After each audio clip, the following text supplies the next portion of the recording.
और सीधे इस वक्त हम रुक करेंगे बनारस का, जहां पर इस वक्त अमित शाह संबोधित कर रहे हैं। 2017 का उत्तर प्रदेश विधानसभा का चुनाव धीरे धीरे अब समाप्ति की ओर जा रहा है।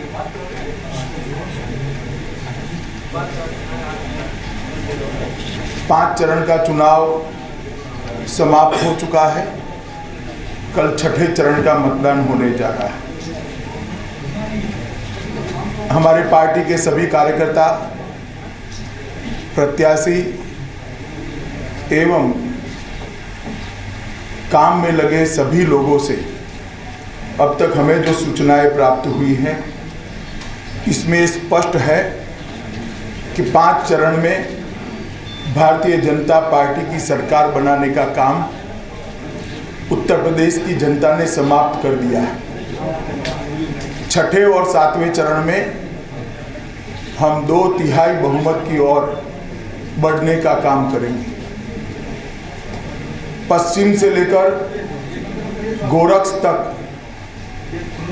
उत्तर प्रदेश की जनता ने हर जगह पे भारतीय जनता पार्टी की सरकार बनाने के लिए अप्रत्याशित उत्साह के साथ मतदान किया है। इसकी अनुभूति हम सब जो कार्यकर्ता चुनाव के मैदान में डटे हैं सबको हो रही है। आने वाले 2 चरण में भी जहां जहां जाना हुआ, जहां जहां संपर्क हुआ, वो सब जगह पे अभूतपूर्व उत्साह का अनुभव आया।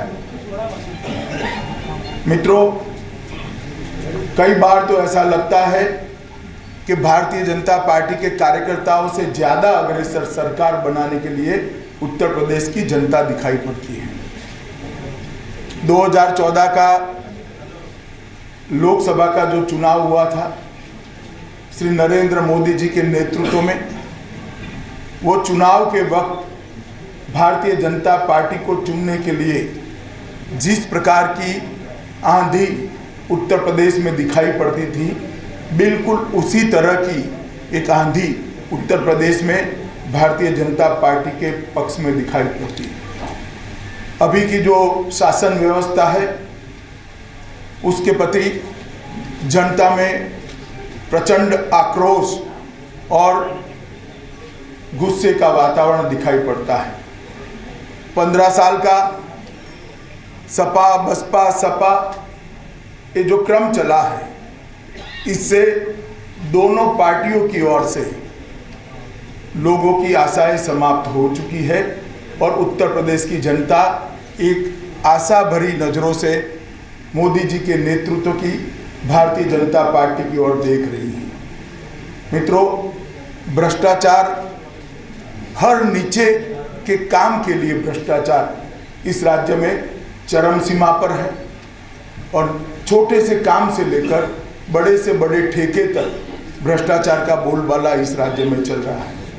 बेरोजगारी का आलम भी बहुत अच्छी स्थिति में नहीं है।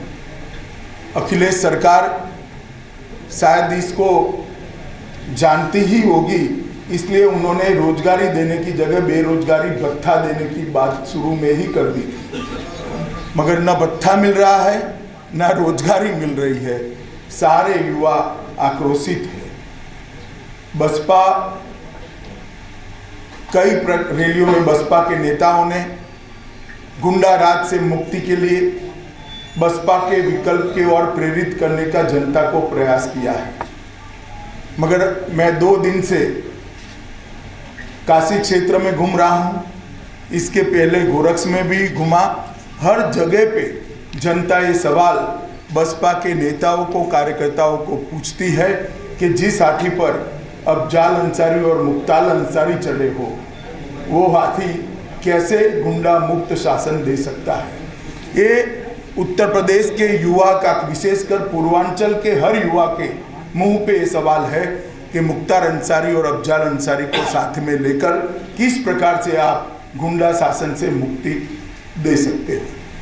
कानून और व्यवस्था की परिस्थिति इतनी लचर हो गई है कि मैं इस पर ज़्यादा समय आपका बिगाड़ना नहीं चाहता, मगर आज सुबह मैं टीवी पर देख रहा था, किसी के साक्षात्कार में राज्य के मुख्यमंत्री ने कहा, अपील की कि गायत्री प्रजापति सरेंडर कर जाए। मुझे बड़ा आश्चर्य होता है मित्रों, जो शासन में रहते हैं उनकी जिम्मेदारी होती है जो गुनहगार होते हैं उसको दर दबोचने की, उसको पकड़ने की। उसकी जगह लाचारी के साथ इस राज्य का मुख्यमंत्री कहता है कि गायत्री प्रजापति सरेंडर कर जाए। पुलिस की जिम्मेदारी नहीं है क्या गायत्री प्रजापति को पकड़ने की? कई सवाल गायत्री प्रजापति मामले से खड़े होते हैं। एक पीड़िता ने अपनी एफआईआर, अपनी प्राथमिकी दर्ज कराने के लिए थाने में जाती है, प्राथमिकी दर्ज नहीं होती है। SP, IG, additional IG, DGP तक प्राथमिकी दर्ज नहीं होती। सुप्रीम कोर्ट में जाती है, सुप्रीम कोर्ट के ऑर्डर से प्राथमिकी दर्ज करने का ऑर्डर होता है। उसके बाद 6 दिन तक गायत्री प्रजापति प्रचार करते रहते हैं। मुख्यमंत्री स्वयं उनके यहाँ प्रचार करने जाते हैं और जैसे ही मतदान समाप्त होता है अचानक ही वो अदृश्य हो जाते हैं और लाचार से मुख्यमंत्री उनको अपील करते हैं कि भैया आप सरेंडर हो जाओ, मेरी पुलिस आपको पकड़ नहीं पाती है। मैं मानता हूँ इससे निकृष्ट लचर कानून और व्यवस्था का कोई उदाहरण आजादी के बाद पूरे भारतवर्ष में नहीं होगा। 5 साल की सरकार के बाद अखिलेश जी हमें पूछते हैं कि यूपी के अच्छे दिन कब आएंगे भारतीय जनता पार्टी को। मैं अखिलेश जी को पूछना चाहता हूं, 5 साल शासन आपका रहा, मुख्यमंत्री आप रहे, पूरी सत्ता आपके और आपके परिवार के हाथ में रही। यूपी के अच्छे दिन लाने की जिम्मेदारी किसकी है? जो मुख्यमंत्री की यूपी में सुधार करने की जिम्मेदारी है वो उल्टा हमें सवाल पूछे। मैं उनको तिथि और समय बताना चाहता हूं। 11 मार्च 2017 को दोपहर 1 बजे इस सूबे में भारतीय जनता पार्टी की सरकार बनने जा रही है और अखिलेश जी कलम और कागज लेकर तिथि और समय लिख ले। 11 मार्च 2017 को दोपहर 1 बजे से उत्तर प्रदेश के अच्छे दिन शुरू हो जाएंगे। मित्रों, 2.5 साल के नरेंद्र मोदी सरकार के कार्यकाल में हर साल हमने 1 लाख करोड़ रुपया उत्तर प्रदेश के विकास के लिए यूपीए सरकार से ज्यादा भेजा है, मगर इसका नीचे जमीन पर कहीं भी विकास के मामले में उसको परिवर्तित होता हम नहीं देख रहे हैं। मैं पूछना चाहता हूं, नरेंद्र मोदी सरकार ने जो 1 लाख करोड़ रुपया हर साल ज्यादा भेजा है वो कहां गया? इसका जवाब अंतिम 2 चरणों में अखिलेश सरकार ने देना चाहिए। बहुत सारी योजनाएं भारतीय जनता पार्टी की सरकार ने बनाकर भेजी हैं। जहां जहां इम्प्लीमेंटिंग एजेंसी राज्य सरकार है वो योजनाएं नीचे तक पहुंचती नहीं दिखाई पड़ती। मित्रों, जहां जहां इम्प्लीमेंटिंग एजेंसी सीधी केंद्र सरकार है वहां पर वो योजनाएं तत्काल परिणाम देती हुई दिखाई पड़ती है। जैसे नेशनल हाईवे, ट्रेन, उज्ज्वला योजना। उत्तर प्रदेश के अंदर 50 लाख से ज्यादा गरीब महिलाओं को उज्ज्वला योजना के तहत गैस देने का, गैस का चूल्हा देने का काम भारतीय जनता पार्टी की सरकार ने समाप्त कर दिया। नरेंद्र मोदी जी के नेतृत्व में भाजपा की जो सरकार चली है उसने पूरे देश में 2 करोड़ से ज्यादा गरीब माताओं को गैस का चूल्हा देने का काम किया है और उत्तर प्रदेश के अंदर 50 लाख से ज्यादा माताओं को, गरीब माताओं को गैस का चूल्हा देने का काम किया है। मित्रों, मैं आपको एक उदाहरण देना चाहता हूं, सरकार कैसे चलती है। भाजपा की जो केंद्र सरकार है उसने उत्तर प्रदेश के अंदर 50 लाख से ज्यादा माताओं को, गरीब माताओं को गैस का चूल्हा देने का काम किया है। मित्रों, मैं आपको एक उदाहरण देना चाहता हूं, सरकार कैसे चलती है। भाजपा की जो केंद्र सरकार है उसने किसानों को जो मुआवजा मिलता है जब कुदरती आपदा आती है उसमें काफी सारी बढ़ोतरी की, मगर 1.5 साल पहले जब यहाँ ओलावृष्टि हुई उत्तर प्रदेश के अंदर इसका बंटवारा नीचे तक नहीं हुआ। भाजपा की केंद्र सरकार नरेंद्र मोदी जी के नेतृत्व में फसल बीमा योजना लेकर आई प्रधानमंत्री फसल बीमा योजना का इम्प्लीमेंटेशन राज्य सरकार ने करना था, मगर बहुत देर तक उसका प्रीमियम नहीं भरा गया, एजेंसी फाइनल नहीं की गई। इसके कारण काफी किसानों को प्रधानमंत्री फसल बीमा योजना का फायदा नहीं मिला। इस तरह से 2.5 साल में जितनी भी योजना केंद्र सरकार की बनी है, सारी योजनाओं का लचर इम्प्लीमेंटेशन के कारण मोदी सरकार के लाख प्रयत्न के बावजूद भी उत्तर प्रदेश की जनता को, उसके जीवन स्तर को ऊपर उठाने का प्रयास विफल रहा है। मित्रों,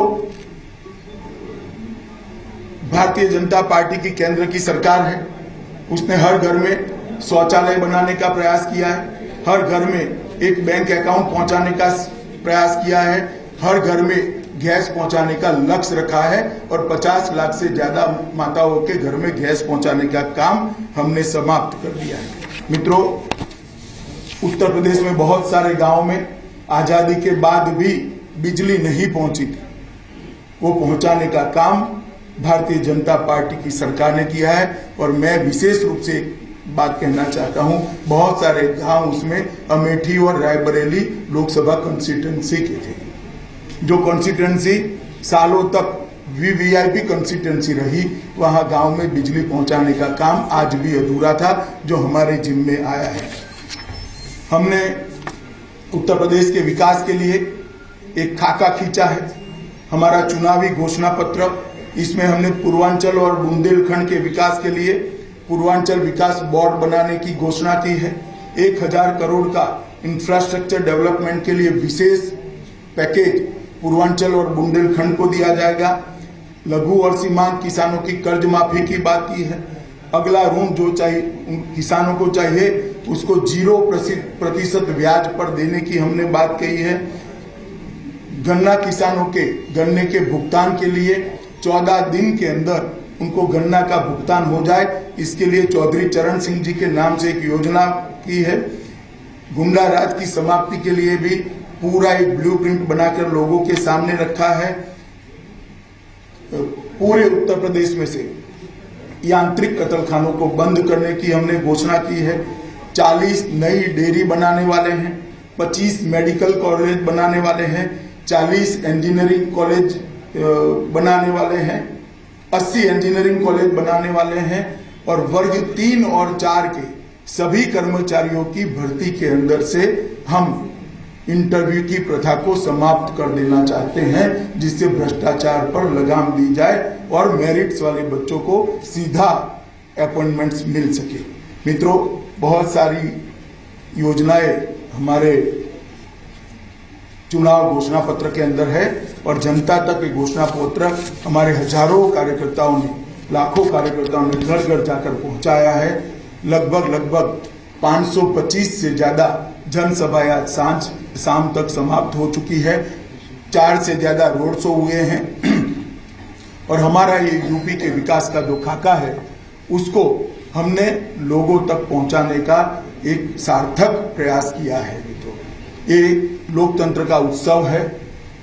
प्रधानमंत्री जी से लेकर हमारा बूथ का कार्यकर्ता यूपी की जनता के पास जाकर हमारी पार्टी की विचारधारा, हमारी पार्टी का चुनाव एजेंडा उनके पास जाकर लेकर गया है और उनको भारतीय जनता पार्टी के प्रति वोट देने के लिए, भारतीय जनता पार्टी के लिए वोट देने के लिए उनको प्रेरित करने का काम किया है। करोड़ों कार्यकर्ताओं के परिश्रम से आज मैं विश्वास के साथ कह सकता हूं, छठे चरण के मतदान के अगले दिन कि 2/3 बहुमत से भारतीय जनता पार्टी की सरकार बनने जा रही है। हमारे दोनों साथी दल भारतीय समाज पार्टी और अपना दल भी बहुत अच्छा काम कर रहे हैं। विशेषकर उनके प्रत्याशी छठे और 7वें चरण में लड़ रहे हैं, उनका भी परफॉर्मेंस बहुत अच्छा है।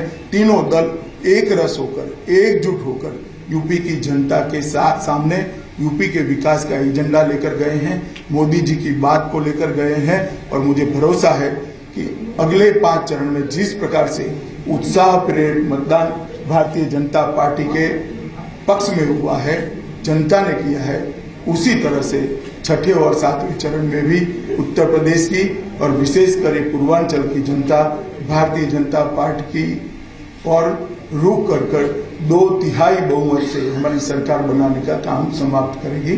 धन्यवाद। अमित जी, आपने जब चुनाव शुरू हुआ था तो आपने कहा था कि बीजेपी का है 300 प्लस सीटें और अभी 2/3 के हिसाब से आता है 266 270। मित्र, आपने ठीक से सुना नहीं, मैंने 2/3 से ज्यादा किया है। 300 260 से ज्यादा ही होता है। गिरीश दुबे जी है इसके दाम बढ़ गए 80 रुपए। देखिए, ये भ्रांति विपक्ष के द्वारा फैलाई जा रही है। जो सब्सिडाइज गैस के उपभोक्ता है उनको एक भी रुपया ज्यादा देना नहीं है, उनकी सब्सिडी बढ़ाई गई है। सिर्फ नॉन सब्सिडाइज गैस के दाम ही बढ़े हैं। तो कल वाराणसी में रोड शो है प्रधानमंत्री मोदी का और उससे पहले 2/3 बहुमत से जीत का दावा कर रहे हैं अमित शाह। बनारस में बेरोजगारी, भ्रष्टाचार, बिगड़ती कानून व्यवस्था को लेकर उन्होंने अखिलेश सरकार पर हमला बोला और उन्होंने सवाल पूछा गायत्री प्रजापति को लेकर और मुख्तार अंसारी को लेकर कि उनके सहारे किस तरह से गुंडा राज से मुक्ति मिल सकती है। साथ ही साथ बीजेपी सरकार की उपलब्धियां भी गिनाई और क्या रोड मैप होगा विकास का उत्तर प्रदेश में बीजेपी का, वो भी बताया।